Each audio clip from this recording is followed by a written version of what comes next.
Mutiara Hikmah Official, menyingkap hikmah di balik sunnah.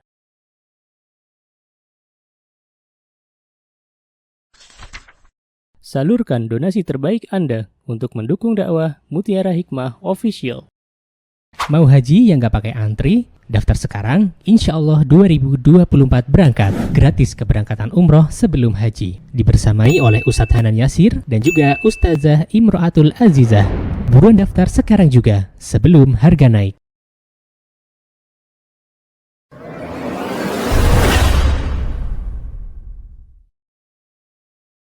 Baik, hari ini insya Allah kita akan belajar bersama-sama. Jadi judulnya belajar bareng. Karena saya yakin di sini sudah banyak para ustazah yang ilmunya sudah lebih dari saya. Jadi kita belajar bareng-bareng ya. Kita belajar bersama-sama tentang sosok Khadijah bintu Khuwailid. Baik, ketahuilah wahai saudariku, bahwa sesungguhnya Khadijah adalah bintang pertama di antara gugusan bintang nubuwah. Beliau orang yang pertama kali dari kalangan wanita yang beriman kepada Rasulullah sallallahu alaihi wasallam. Dan beliau termasuk orang yang pertama kali salat bersama Rasulullah sallallahu alaihi wasallam.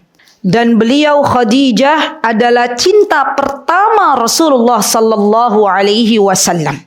Dan beliau Khadijah radhiyallahu anha adalah orang yang pertama mendapat kabar gembira surga dari Allah Subhanahu wa taala. Dan yang lebih lagi teman-teman, Masya Allah, Khadijah itu adalah sosok wanita yang mendapatkan salam dari Rabb-Nya. Allah Subhanahu wa taala menitipkan salam kepada Jibril untuk disampaikan kepada Khadijah. Dan tidaklah Allah menyampaikan salam kepada seorang wanita dari hambanya kecuali wanita ini benar-benar wanita yang dicintai oleh Allah Subhanahu wa taala. Terkadang ya akhwat, kita mencintai Allah tapi belum tentu Allah mencintai kita. Maka perbanyak berdoa, meminta cintanya Allah Subhanahu wa taala agar Allah mencintai kita. Allah itu kalau sudah mencintai hambanya, maka Allah akan memberikan petunjuk untuk hambanya agar senantiasa istiqomah berada di jalannya. Allah itu ya ummahat, kalau sudah mencintai hambanya, maka Allah akan cemburu manakala hambanya bermaksiat. Khadijah itu beliau rela memberikan harta serta jiwanya untuk Allah. Maka tak heran ketika Allah Subhanahu wa taala membalas jasa-jasa Khadijah dengan surga di akhirat nanti. Bahkan Allah berjanji menyiapkan sebuah rumah di dalam surganya untuk Khadijah. Rumah yang di sana tidak lagi terdengar kebisingan. Rumah yang di sana tidak lagi merasa kelelahan. Rumah yang di sana bisa menikmati segala apa yang Allah berikan. Dan tidak ada kenikmatan yang dirasakan oleh penduduk surga kecuali melihat Allah Subhanahu wa ta'ala. Allahumma inna nas'aluka ladzatan nadhari ila wajhik. Allahumma inna nas'aluka ladzatin nadhari ila wajhik. Ya Allah, golongkanlah kami orang-orang yang kelak bisa melihatmu di surga. Amin. Tidak ada ya akhwat doa yang senantiasa kita panjatkan kecuali kita memohon kepada Allah agar kita digolongkan orang-orang hamba-hambanya yang kelak bisa melihat Allah Subhanahu wa ta'ala. Dan semoga kita termasuk di dalamnya. Akhwati fillah rahimani wa rahimakunallah, Khadijah adalah seorang wanita yang dahulu sebelum masuk Islam, beliau terkenal dengan wanita yang mampu menjaga dirinya. Sampai-sampai kaumnya menjuluki Khadijah sebagai At-Tahirah, wanita yang dia tidak bermudah-mudahan dengan laki-laki yang bukan mahramnya. Lihat, spesial sekali Khadijah ini. Sebelum datang Islam, beliau sudah dijaga, dipersiapkan oleh Allah Subhanahu wa taala untuk mendampingi sosok yang mulia yaitu Rasulullah sallallahu alaihi wasallam. Allah memilihkan Khadijah untuk mendampingi Rasulullah sallallahu alaihi wasallam dan mempersiapkannya jauh-jauh hari. Khadijah ini adalah seorang wanita yang cantik dan kaya. Tapi beliau seorang wanita yang menjaga dirinya. Maka di antara hikmah ya akhwat, kalau kita pengen dijaga oleh Allah, kalau kita pengen dimasukkan ke dalam surganya Allah, jadilah kita wanita-wanita yang menjaga diri kita. Jadilah kita wanita-wanita yang tidak bermudah-mudahan dengan laki-laki yang bukan mahram. Jangan jadi wanita yang murahan, na'udzubillah summa na'udzubillah. Lihatlah bagaimana Khadijah ketika beliau menjadi sosok yang senantiasa menjaga diri beliau. Sampai-sampai lihat, para laki-laki di zamannya, mereka itu segan ketika akan melamar Khadijah. Karena memang wanita-wanita yang mampu menjaga dirinya akan Allah jaga dari laki-laki yang tidak pantas baginya. Bayangkan ya akhwat, sebelum Rasulullah datang, sebelum Islam itu datang, Allah sudah menjaga Khadijah. Masya Allah. Dan ibu-ibu tahu, Khadijah itu Masya Allah, kata para ulama, kenapa Khadijah itu disiapkan rumah di dalam surga yang di situ tidak ada kebisingan di dalamnya. Ternyata ya akhwat, para ulama sirah menjelaskan bahwa di antara sifat Khadijah adalah ia tidak pernah mengeraskan suara melebihi suara suaminya. Allahu Akbar, Allahu Akbar. Di manakah kita ya akhwat? Di manakah kita ya akhwat? Khadijah itu adalah sosok yang sangat lembut kepada Rasulullah sallallahu alaihi wasallam. Khadijah tidak pernah mengeraskan suara di atas suara suaminya. Maka saya berpesan kepada diri saya dan teman-teman semuanya, ketika bahtera rumah tangga suatu hari kelak, ya bahtera rumah tangga kita ada sesuatu yang mungkin perlu diperbaiki di dalam rumah tangga, maka ingat, ketika suami berkata kepada kita, sebaik-baik seorang istri adalah diam. Sebaik-baik seorang istri adalah mendengarkan, bukan justru ia menantang suara suaminya dengan keras. Siapa teladan kita? Di antara teladan-teladan yang bisa kita contoh, dialah Khadijah radhiyallahu anha. Bagaimana beliau tidak pernah mengeraskan suara di hadapan Rasulullah sallallahu alaihi wasallam. Dan Allah berikan kepada beliau rumah di dalam surganya yang tidak ada kebisingan di dalamnya.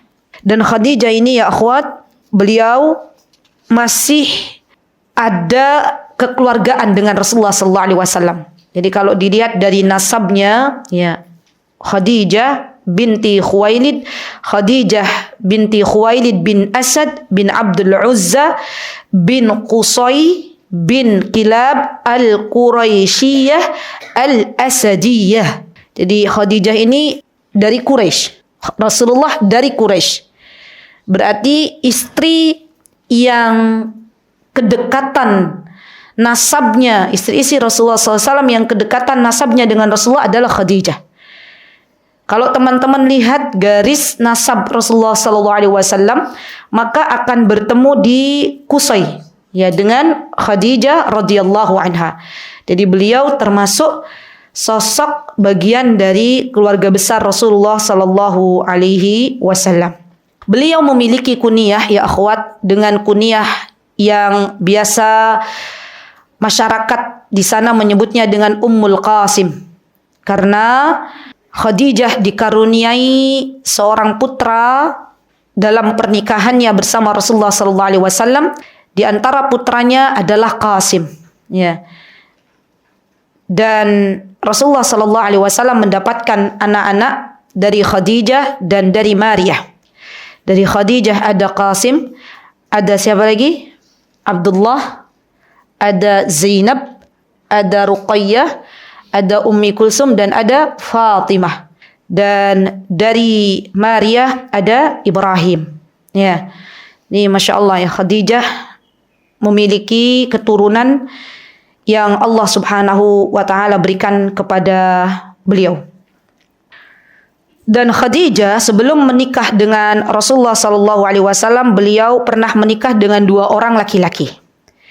Yang pertama adalah Abu Halah bin Zararah, dan yang kedua setelah Abu Halah meninggal dunia, maka Khadijah menikah dengan Utaiq bin Abid.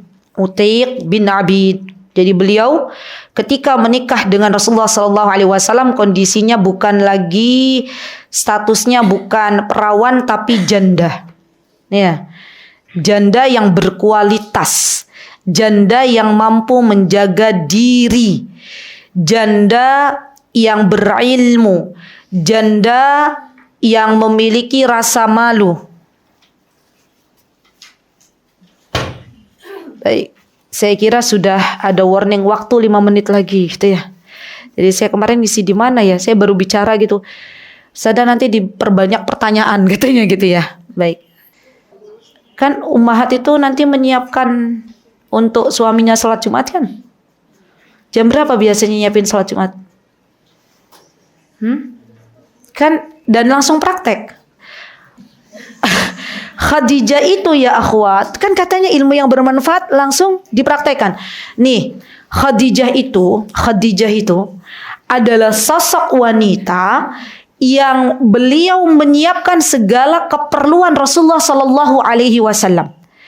Bayangkan ketika Rasulullah SAW meminta izin kepada Khadijah, wahai istriku, Masya Allah, Rasulullah tuh lembut banget ke Khadijah. Saya izin untuk pergi ke Gua Hira, ya. Khadijah mengizinkan apa mboten? Mengizinkan. Bukan hanya mengizinkan saja, tapi beliau juga menyiapkan segala keperluan suaminya, yaitu Rasulullah Sallallahu Alaihi Wasallam. Maka kita ya ibu-ibu, kalau kita pengen seperti Khadijah, istri yang salihah, suaminya mau Jumatan dipersiapkan. Cintaku, ini ya sarungnya. Sayangku, ini bajunya. Apalagi makannya. Ya, jangan sampai suaminya Jumatan perutnya kruyuk-kruyuk. Ya. Kenapa? Karena istrinya ngaji di sini. Jadi saya tanya beneran sampai jam berapa ini? 9.30 itu selesai dengan pertanyaan atau materi saja? Masya Allah. Baik, dengan pertanyaan. Berarti nanyanya syaratnya satu-satu. Saya kalau sudah dengar ada pertanyaan pertama, ini alamat ada kedua. Jadi satu-satu. Sepakat ya? Baik. Kemudian ya akhwati fillah rahimani wa rahimakunallah, Khadijah ini ketika menikah dengan Rasulullah Sallallahu Alaihi Wasallam, ya sebelumnya beliau sudah mengenal sosok Rasulullah Sallallahu Alaihi Wasallam. Jadi dulu Rasulullah Sallallahu Alaihi Wasallam itu termasuk orang yang diberikan amanah oleh Khadijah ya untuk mengambil barang-barang dagangan beliau dan diperjualbelikan kembali oleh Rasulullah Sallallahu Alaihi Wasallam dengan budaknya Khadijah yang bernama Maisarah. Dan ketahuilah wahai saudariku bahwa Maisarah di zaman Rasulullah Sallallahu Alaihi Wasallam itu adalah laki-laki. Iya. Kan tidak mungkin Rasulullah pergi sama Maisarah ke luar negeri kalau itu perempuan. Iya enggak teman-teman? Tapi masalahnya ketika kita berada di negeri kita yang tercinta ini, Maisarah berubah jadi perempuan. Iya kan? Jadi bagi teman-teman yang mau memberikan nama anak Maisarah, itu adalah nama dari seorang laki-laki. Ya. Jadi gimana Ustazah kalau nama saya Maisarah? Ya enggak apa-apa. Ya. Oh, masa mau diganti? Ya, nanti panggilannya Sarah. Ya kan? Maisarah, Sarah. Ya, baik. Nah, beliau itu Masya Allah ya akhwat, Rasulullah Sallallahu Alaihi Wasallam itu adalah seorang sosok yang sangat amanah dan jujur. Nah, ini penting nih bagi para pedagang. Ya, kalau mengambil barang dari orang lain harus amanah. Harus jujur. Kalau pengen disukseskan oleh Allah, maka akhlak yang harus ditanamkan pertama kali adalah kejujuran. Kalau memang ada cacat, katakan kepada pembelinya, maaf, ini ada cacatnya. Ya. Dan juga, subhanallah ya akhwat, banyak di antara para pedagang hari ini yang ngibulin pembelinya demi meraup keuntungan yang banyak. Padahal Rasulullah Sallallahu Alaihi Wasallam telah memberikan teladan kepada kita semuanya bahwa yang namanya berdagang itu harus jujur. Lihat bagaimana balasan yang Allah beri kepada Rasulullah sallallahu alaihi wasallam ketika beliau berusaha untuk jujur, untuk amanah. Maka Allah Subhanahu wa taala bukan hanya saja memberi keuntungan yang berlipat. Allah memberi orang yang menitipkan dagangannya kepada Rasulullah semuanya, bruk gitu ya. Seorang-orangnya semua dagangannya. Lihat.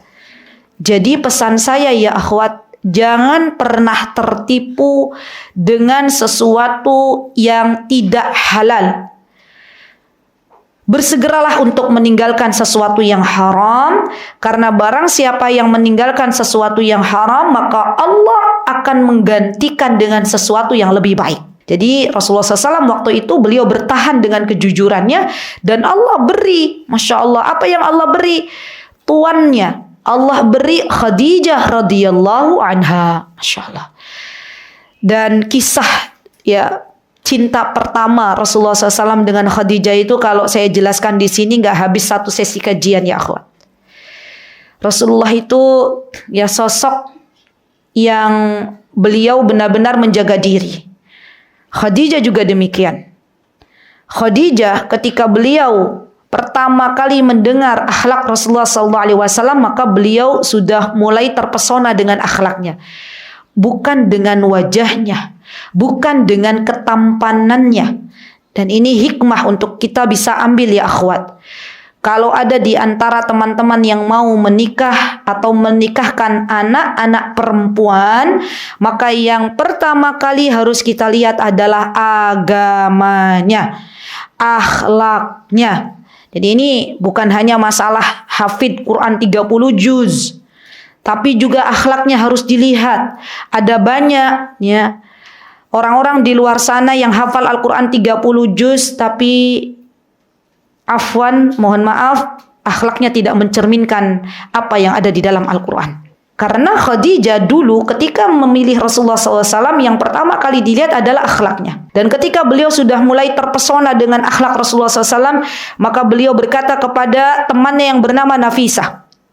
Ya, apa yang dikatakan oleh Khadijah, wahai Nafisah, maukah engkau ya datang untuk melamarkanku? Ya, siapa yang kau minta wahai Khadijah? Rasulullah SAW. Dan ini hikmah lagi. Apa di antara hikmahnya? Seorang wanita boleh mengajukan diri kepada laki-laki saleh. Dan jikalau bisa melewati perantara itu lebih afdal. Itu lebih baik. Jadi boleh. Silahkan. Ibu-ibu cari calon menantu. Misalnya punya anak perempuan. Cari calon menantu, minta tolong bapaknya, Pak, tolong ya Pak, anak kita udah besar, carikan calon menantu. Carinya di mana Bu? Di masjid, gitu ya.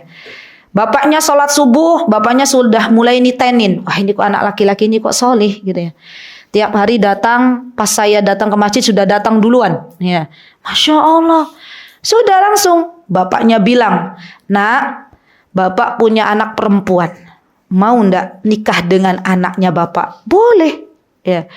Jadi ibu-ibu jangan sampai anak-anak kita itu nyari sendiri. Itu bahaya.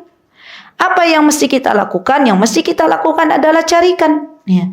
Sebagaimana dulu Khadijah terpesona dengan Rasulullah SAW, Khadijah tidak lantas mengatakan kepada Rasulullah SAW, aku mencintaimu.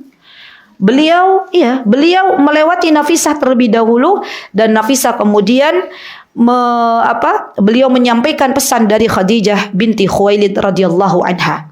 Masya Allah. Ini saya percepat ya. Sebenarnya masih ada beberapa, tapi tidak apa-apa. Nanti malah nggak cukup waktunya. Nah, walillahilham, Khadijah akhirnya menikah dengan Rasulullah Sallallahu Alaihi Wasallam.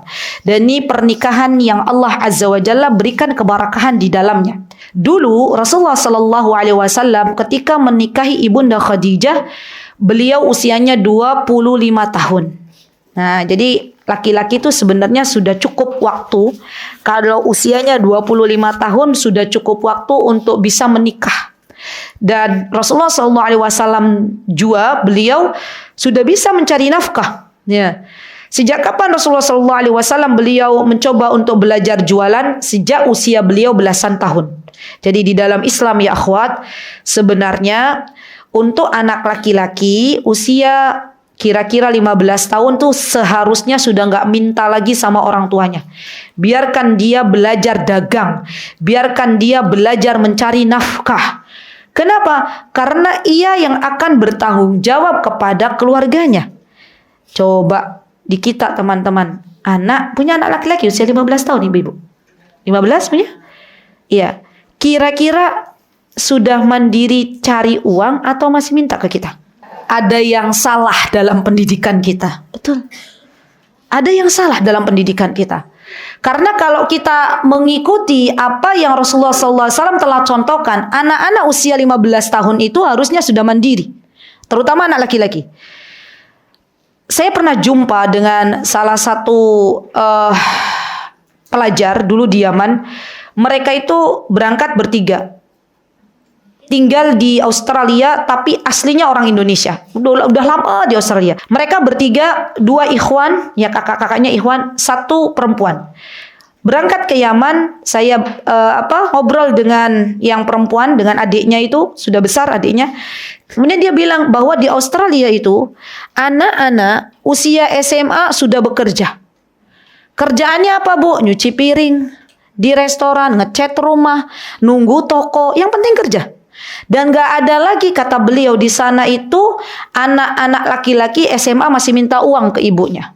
Berarti ibu-ibu ada yang salah dalam pendidikan kita kalau sampai hari ini anak laki-laki kita di usia SMA-nya masih minta uang kepada kita. Ya, catat itu baik-baik. Nah, Rasulullah SAW beliau sudah mampu memberikan nafkah kepada Ibunda Khadijah, dan beliau tidak pernah mengharapkan harta yang ada pada diri Khadijah. Ya, kecuali ketika itu memang Ibunda Khadijah memberikan hartanya kepada Rasulullah SAW untuk kemajuan Islam. Jadi di sini hikmahnya, kalau ada seorang wanita dia punya harta, baik itu harta warisan ataupun harta yang dia usahakan, maka boleh sifatnya memberikan hartanya kepada suaminya dengan sukarela untuk membantu dakwah Islam. Boleh. Ya. Siapa di antara yang melakukan ini? Khadijah binti Khuwailid. Beliau yang berkata kepada Rasulullah SAW, "Ya Rasulullah, apa yang engkau butuhkan saya siap untuk mensupport, saya siap untuk membantu." Masya Allah teman-teman. Jadi beliau itu benar-benar menyiapkan dirinya, menyiapkan hartanya, menyiapkan waktunya untuk perjuangan Islam. Hartanya itu barakah. Hartanya itu dikeluarkan di jalan Allah. Dan ketahuilah setiap harta yang dikeluarkan di jalan Allah sesungguhnya itu akan bertambah. Tidak akan berkurang sedikit pun. Ada nggak ceritanya teman-teman? Orang yang suka bersedekah dimiskinkan oleh Allah Subhanahu wa Ta'ala? Ada? Tidak ada. Kita itu hanya butuh iman.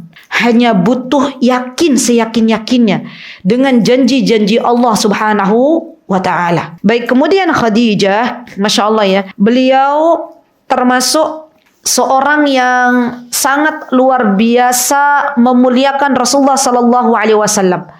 Jadi beliau itu mampu menjadi istri yang menenangkan suaminya. Apa di antara kisah atau peristiwa yang ingin saya ceritakan dalam kesempatan yang berbahagia ini ya akhwat? Di antaranya adalah ketika Rasulullah Sallallahu Alaihi Wasallam berada dalam ketakutan. Beliau suatu hari didatangi oleh malaikat Jibril yang akan menyampaikan wahyu dari Rabb-Nya. Dan malaikat Jibril mengatakan kepada Rasulullah Sallallahu Alaihi Wasallam, "Iqra." Rasulullah mengatakan, "Wa ma ana biqari." Malaikat Jibril mengatakan kepada Rasulullah SAW, "Iqra," bacalah. Maka ketika itu Rasulullah mengatakan, "Saya tidak bisa membaca." Setelah itu malaikat Jibril berkata kembali, "Iqra." Rasulullah mengatakan, "Wa ma ana biqari." Saya nggak bisa baca. Dan ini ya akhwat, berarti sejarah telah memberitahukan kepada kita bahwa Rasulullah SAW itu ditakdirkan oleh Allah sebagai hambanya yang tidak bisa membaca. Namun bukan berarti Rasulullah itu tidak pintar. Ada hikmah di balik itu semuanya. Apa hikmahnya? Kenapa Rasulullah SAW tidak ditakdirkan oleh Allah untuk bisa membaca? Karena masyarakat akan mengatakan kalau Rasulullah bisa membaca maka Al-Quran dari Rasulullah SAW. Jadi ini hikmahnya ada, Masya Allah.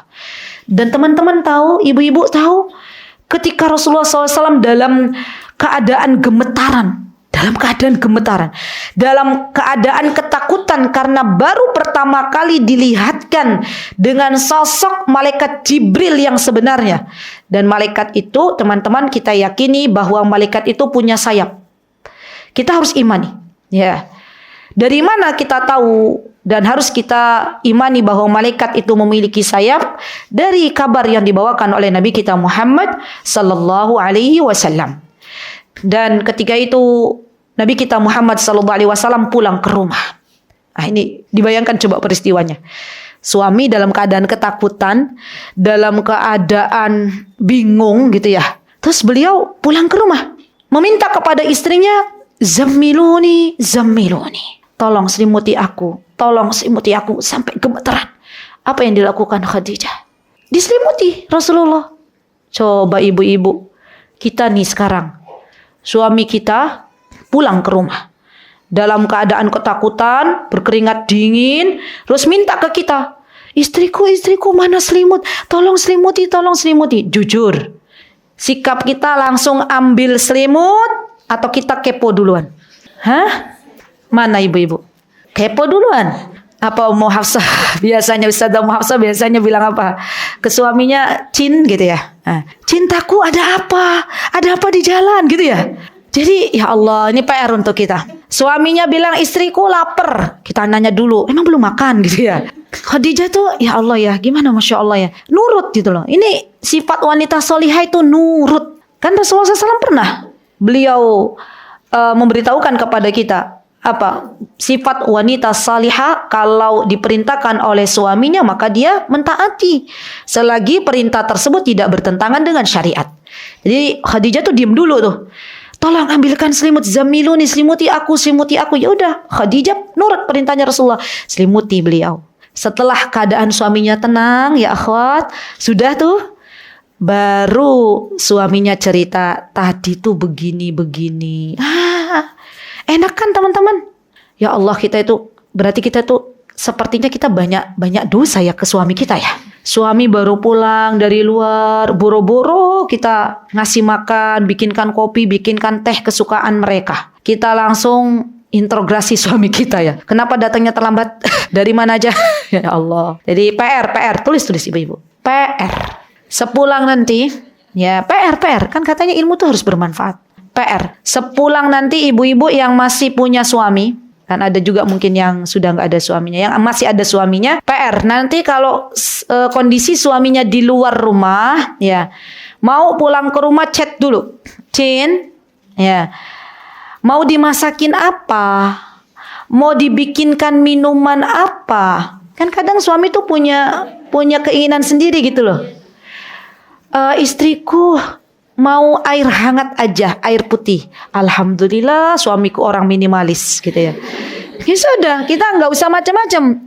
Hadirkan air panas yang hangat. Jadi kadang ada ya ibu-ibu, sifat seorang laki-laki, terutama suami, yang bahasa cintanya itu pengen ditemani oleh istrinya. Pengen diajak ngobrol. Itu Khadijah dan Rasulullah begitu. Ya, Rasulullah SAW bercerita kepada Khadijah, istriku tadi tuh begini, tapi dalam keadaan Rasulullah tuh tenang dulu. Dalam keadaan Rasulullah itu sudah ditenangkan dulu oleh Khadijah. Ya, baru beliau bercerita. Kemudian Khadijah, sosok istri yang salihah ini, Masya Allah, beliau tidak menyalahkan Rasulullah SAW. Tidak menyalahkan karena kamu begini-begini gitu ya, enggak. Apa yang beliau sebutkan Khadijah kepada Rasulullah SAW? Wahai Rasulullah, Allah itu tidak akan menyia-nyiakanmu. Masyaallah. Bisa nggak ibu-ibu kita begitu ke suami kita? Masya Allah. Terus ada Ummu Hafsah sampai Insya Allah bisa. Masya Allah. Suaminya pulang, ya. Terus berkabar kepada istrinya. Apa biasanya manggilnya apa tuh? Suami manggil ke ibu-ibu apa? Dek, yang, Masya Allah. Ada yang gitu ya. Ada kabar yang tidak menggembirakan. Apa Cin? Kabarnya barusan saya dapat kabar di PHK gitu ya. Kira-kira istri solihah bilang apa? Apakah mau bilangnya terus ke SPP belum dibayar gitu ya? Besok pas waktu penjengukan anak di pondok gitu ya? Kira-kira apa Bu? Jujur kita bilang apa? Qadarullah wa masyafa'al. Masya Allah, berarti di sini istri solihah semuanya. Ya Masya Allah. Nggak apa-apa suamiku di PHK, Allah sudah menyiapkan rizki untuk kita gitu ya. Bisa nggak sih Bu kira-kira ya? Bismillah ya. Nggak apa-apa di PHK, Allah sudah menyiapkan tempat kerjaan untuk suamiku yang lebih baik gitu ya, yang lebih mendekatkan diri kepada Allah. Wah Masya Allah. Kayaknya ya Bu, kalau semua istri itu begitu, sepertinya tuh suami-suami sudah nggak mau lagi nikah yang kedua tuh. Iya, buktinya apa? Rasulullah selama menikah dengan Khadijah, apakah Rasulullah menikah dengan wanita lain? Hah? Saya tanya, ada nggak sejarah Rasulullah ketika menikah dengan Khadijah nikah dengan wanita lain? Nggak ada yang bersamaan. Berarti kuncinya begitu. Ya, kuncinya kalau kita nggak pengen suami kita menikah lagi, ya, bukannya nggak boleh. Kalau mau yang nikah 2-3 ya boleh, monggo silakan. Jadi kita ambil ibrahnya. Kuncinya di situ. Berarti kita harus bisa menjadi seperti Khadijah. Ya. Khadijah sifat-sifatnya apa? Yang tadi sudah saya sebutkan, mampu menenangkan suaminya, nurut kepada suami, Masya Allah, tidak pernah mengeraskan suara di hadapan suaminya. Masya Allah, sudah Rasulullah mencukupkan diri dengan Khadijah. Masya Allah. Ibu-ibu kalau saya tanya jujur, siapa yang pengen suaminya hanya punya istri ibu-ibu cum? Wah, Masya Allah. Tapi kadang kita nggak nengok ya bagaimana Khadijah radhiyallahu anha. Ya. Kalau ada yang bilang saya pengen seperti Khadijah, alhamdulillah. Ya belajar sirahnya Khadijah. Khadijah itu sosok seperti apa? Ya kita kembali lagi. Nanti ada masa-masa sulit yang dihadapi Khadijah bersama Rasulullah dan bagaimana sikap Khadijah. Insya Allah nanti di pertemuan-pertemuan yang akan datang. Baik, yang ingin saya sampaikan ya akhwat, bahwa ketika wahyu itu turun kepada Rasulullah SAW, maka Khadijah mulai mengatakan kepada Rasulullah SAW, wahai Rasulullah, Allah tidak akan meninggalkanmu. Allah tidak akan menyia-nyiakanmu. Engkau adalah sosok orang yang senantiasa berbuat baik kepada fakir miskin. Catat kalau pengen jadi Khadijah berarti berbuat baik kepada fakir miskin. Ya, engkau adalah sosok yang menjalin tali kekerabatan. Ya, Masya Allah. Ini loh teman-teman, yang kadang kita itu nggak sabar kalau diuji dengan keluarga yang belum satu manhaj dengan kita. Kita itu kadang kurang sabar kalau ada keluarga kita, keluarga dekat kita nyinyirin kita karena kita sudah berhijrah. Maka bersabarlah ketika Allah uji karib kerabat kita, di antaranya adalah orang-orang yang belum mengenal sunnah, orang-orang yang hobinya nyinyirin kita, orang-orang yang hobinya mencela kita. Sabar. Apa yang harus kita lakukan? Tetap menghubungkan tali kekerabatan dengan mereka. Bukan karena merekanya, bukan, tapi karena Allah yang memerintahkan ini. Bu, kunci biar orang yang gak baik ke kita, orang yang nyinyirin kita itu jadi baik, di antara kuncinya kasih hadiah. Doakan dengan doa-doa yang terbaik. Karena orang itu kadang kalau ia senantiasa diberikan kebaikan oleh sesama hamba Allah, lambat laun ia pun akan luntur. Dan Rasulullah SAW berjanji, apa kata beliau? Tahadu, tahabu. Seringlah engkau beri hadiah, maka Allah Azza wa Jalla akan jadikan kalian saling mencintai. Jadi kuncinya doakan saudara-saudara kita, jangan putus tali silaturahim. Jangan. Karena dosa yang akan disegerakan balasannya di dunia adalah orang-orang yang memutuskan tali silaturahim dengan kerabatnya. Jadi pesan saya ya ibu-ibu, kalaupun Allah menguji kita dengan karib kerabat yang belum sepaham, semanhaj dengan kita, bersabarlah. Perbanyak doa di waktu-waktu mustajab untuk mereka. Batu itu sekeras apapun batu, kalau setiap sehari atau sesering mungkin ia ditetesi air hujan, maka lambat laun batu itu akan berlubang. Begitu pula hati manusia. Sekeras apapun, ketika kita doakan saudara-saudara kita agar Allah berikan hidayah, maka kita berharap agar suatu hari kelak Allah berikan hidayah taufik untuk saudara-saudara kita.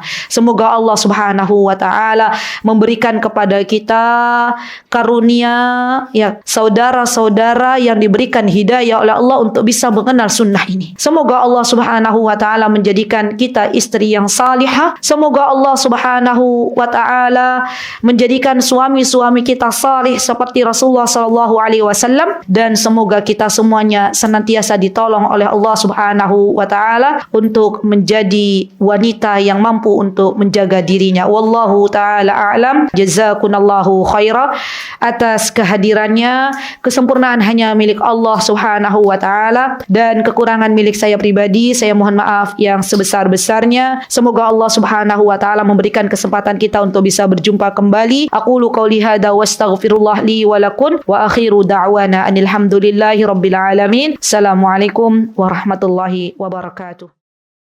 Mutiara Hikmah Official, menyingkap hikmah di balik sunnah.